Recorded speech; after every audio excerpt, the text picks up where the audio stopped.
Hello, જાગુસ kitchen જર્નીમાં આપ સૌનું સ્વાગત છે. ફ્રેન્ડ્સ, આજે આપણે અષાઢી બીજ નિમિત્તે બનતું ઓરમું બનાવીશું. આ ઓરમું એટલું સરળ રીતે અને સહેલી રીતે બનાવીશું અને ખાવામાં તો એકદમ ટેસ્ટી ને કે હું તમને શું કહું. તો ચાલો શરૂ કરીએ. સૌથી પહેલાં આપણે એક પેન લેશું અને તેમાં મેં અડધો કપ ઘી મૂકેલું છે.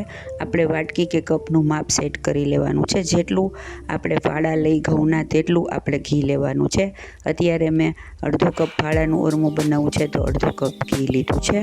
હવે આપણે તેમાં ડ્રાયફ્રૂટ્સને પહેલાં તળી લેશું. આમાં મેં કાજુ, બદામની કતરણ અને થોડી સૂકી દ્રાક્ષ નાખેલ છે. બધું આપણે સરસ રીતે સાંતળી લેશું અને તેને બહાર કાઢી લેશું. હવે ત્યારબાદ તે જ ઘીમાં આપણે અડધો કપ ફાળા એડ કરીશું. ઘી ગરમ છે એટલે આપણે ફાળા એકદમ ઝડપથી ચલાવવા લાગવાના છે અને ગેસની ફ્લેમ મીડિયમ રાખી અને ફાળા આપણા સરસ ફૂટી જાય ત્યાં સુધી બ્રાઉન કલરના તેને શેકવાના છે. ફ્રેન્ડ્સ, અષાઢી બીજ હોય તો આપણે કંઈક ને કંઈક મિષ્ટાન બનાવતા હોઈએ તો આ એક ખૂબ જ સારો ઓપ્શન છે અને બધાને ખૂબ જ ભાવશે, તો તમે ચોક્કસથી ટ્રાય કરજો.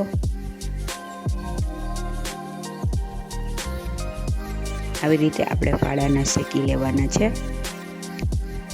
ઘી થોડું ઓછું મૂકશો તો પણ ચાલશે, પણ આટલા ઘીમાં ફાળા એકદમ સરસ અને ઘી એકદમ સરસ છૂટું પડશે તો સરસ લાગશે.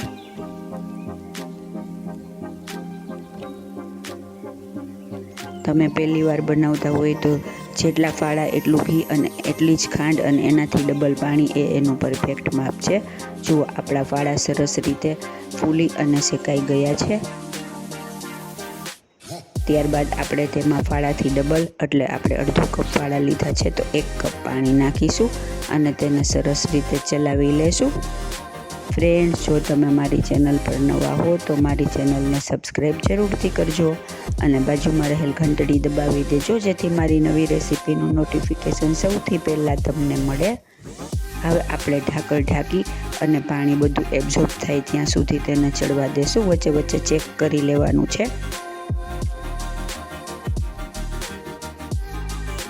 ફાળા પાણી બધું સોક કરી લેશે અને તે એકદમ સરસ ફૂલી અને આવા થઈ જશે. જો હજી થોડું પાણી છે એટલે આપણે એને ઢાંકણ ઢાંકી ફરીથી ચડવા દેશું. ગેસની ફ્લેમ મીડિયમ જ રાખવાની છે જેથી આપણા ફાળા સરસ રીતે ચડી જાય. ફ્રેન્ડ્સ, તમે કુકરમાં બનાવતા હોય તો આ જ માપ રાખવાનું છે, પણ તેમાં ખાંડ સાથે જ એડ કરી દેવાની છે. જુઓ, હવે આપણું પાણી ઓલમોસ્ટ એબ્ઝોર્બ થઈ ગયું છે. હવે આપણે તેમાં જેટલા ફાળા લીધા તેટલું એટલે કે અડધો કપ ખાંડ એડ કરીશું. તમે તમારી જરૂરિયાત પ્રમાણે ઓછી વધી કરી શકો છો.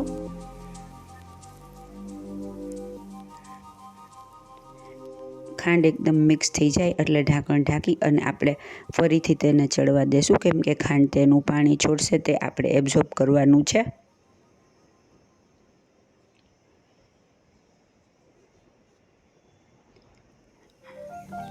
જુઓ, હવે ખાંડ એકદમ કેરેમલાઇઝ થઈ અને તેનો કલર પણ બ્રાઉન થઈ ગયો છે અને પાણી બધું બળી ગયું છે. આપણા ફાળા રેડી થઈ ગયા છે. આપણે તેને ચેક કરીને જોઈ લેવાના છે. ફાળા એકદમ સરસ રીતે ફૂલી અને ડબલ થઈ ગયા છે. જુઓ, તે સરસ ચડી ગયા છે. હવે આપણે ગેસ ઓફ કરી અને તેને સર્વ કરીશું. ફ્રેન્ડ્સ, આ ગરમા ગરમ અને ઠંડા બંને સરસ લાગે છે. આમાં ઉપર આપણે તજ અને તજપાનનો વઘાર પણ કરેલો છે જે મારે રહી ગયું છે તો મેં અત્યારે તમને કીધેલું. ઘી આપણે જ્યારે ડ્રાયફ્રૂટ્સ શેકી લઈએ ત્યારબાદ તેનો વઘાર કરી અને પછી ફાળા શેકવાના છે ને એકદમ જોરદાર. હવે આપણે ઉપરથી ટોપરાની કતરણને ઉપરથી રાખીશું. પહેલાં ડ્રાયફ્રૂટ્સ રાખીશું, પછી ટોપરાની છીણથી તેને ગાર્નિશ કરીશું. ફ્રેન્ડ, છે ને એકદમ જોરદાર, ખાવામાં એટલા જ મજેદાર છે તો આ અષાઢી બીજે બનાવી જ નાખજો. ફ્રેન્ડ્સ, જો તમને મારી રેસીપી પસંદ આવી હોય તો મારી ચેનલને લાઈક, શેર અને સબસ્ક્રાઈબ જરૂરથી કરજો અને હા, કોમેન્ટ્સ પણ લખજો. ધન્યવાદ.